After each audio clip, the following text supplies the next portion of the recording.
Well, time for us to catch up on those current affairs. Proudly brought to you by Keith DSC Radio with the four pillars: motivation, spirituality, entertainment, and current affairs. These pillars also are the reason why we're allowed to and make sure we do radio according to you. Thank you for joining us, and let's get it started. Untutuko Shoba returned to the dock on Monday at the Johannesburg High Court as the state brought in more witnesses as it tries to prove he orchestrated the killing of his then heavily pregnant girlfriend, Pule, who was found hanging from a tree in Roodepoort in 2020, that is in the month of June. Last week, Umzugayise Malepane, who admitted to killing Pule after allegedly being contacted by Shoba, took the stand as a witness and gave the details of how he shot her before looking for a place to hang her on June 4th. Ushoba has pleaded not guilty to charges of murder, conspiracy to commit murder, and defeating the ends of justice. The state called another witness, Muzi Kumalo, who is friends with Malepane and who was with him just hours before Pule was killed. Kumalo testified Malepane had on the day before bombarded by endless irritating calls which seemed reluctant to answer. The calls were irritating because the phone would not stop ringing. The phone would not stop ringing, and it would ring and ring and ring non-stop. It looked like it was from the same number. It would ring and wait for a minute. He finally picked it up and said, "I'm coming," Kumalo said. Kumalo said when he and his friends left the house in order to order more alcohol, they found Malepane next to Shoba's car. Shoba's lawyer, advocate Norman Makubela, questioned Kumalo on how he had been able to recall Shoba's vehicle number plate despite having never seen his car before it visited Malepane's home on the day of Pule's killing. Kumalo said that while he had been curious about Shoba's visit, he did not know why he had managed to remember the number plate of his vehicle in full. He says, "I can't say. I looked at the number plate and saw a number plate and I recalled the number plate," Kumalo said. He said Malepane's source of income was from stealing cars.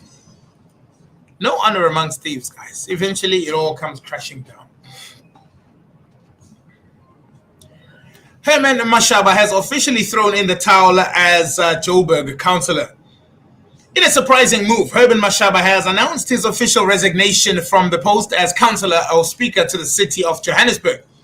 The Action SA leader and founder confirmed that his time in the position will be concluding at the end of February.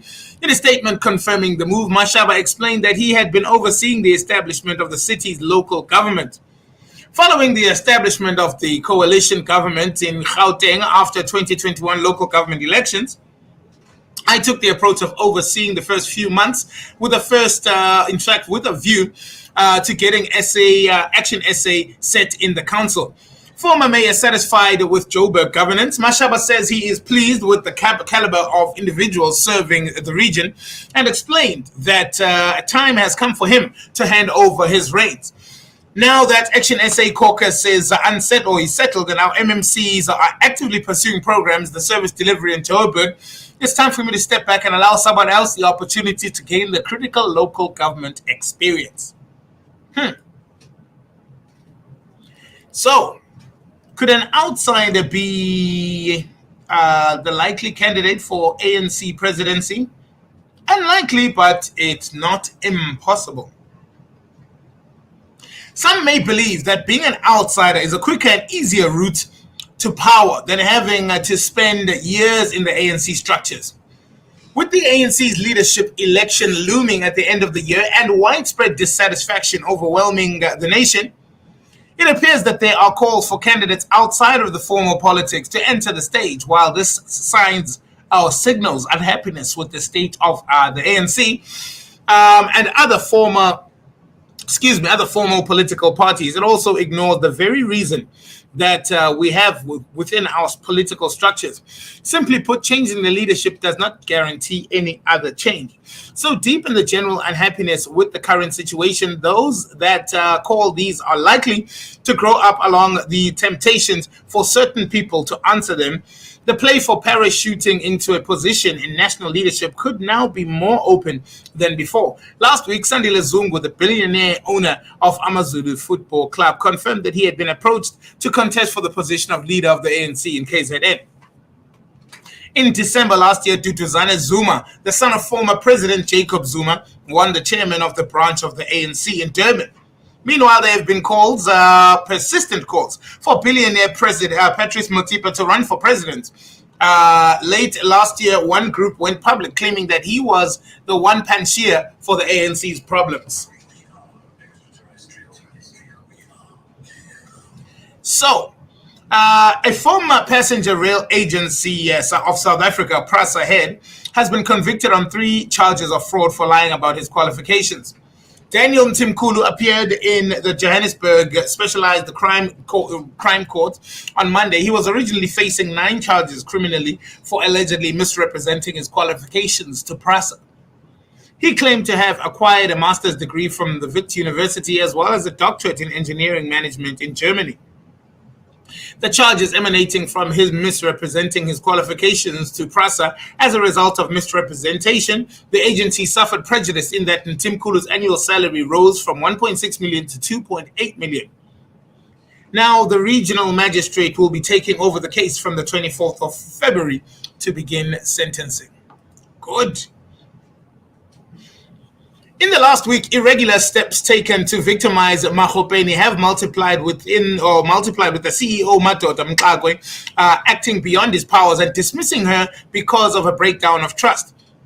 Now, this happens while multiple claims of irregularity against the CEO and board chair have not been addressed. Removing Machopeni may well be aimed at impeding her arising evidence in any case. Since last week, SABC attempts to victimize head of news Patiswa Machopeni escalated with her dismissal on the grounds of a breakdown in trust relationship between you and the SABC, they said. The processes that have led to this moment have been replete with irregularities from the beginning until the present.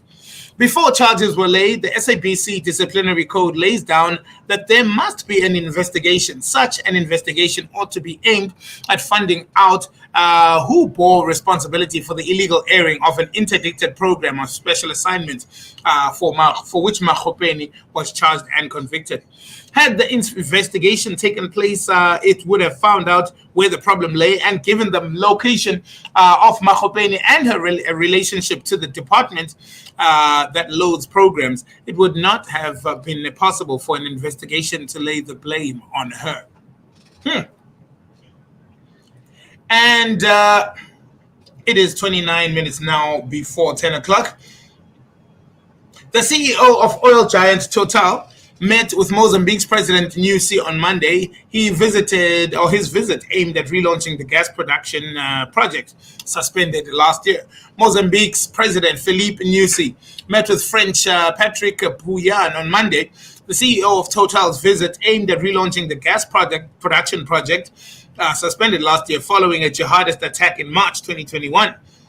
Now, Total halted operations as a site exploring a major gas field in northern Mozambique. Then the energy giant shut down its operations and withdrew all staff.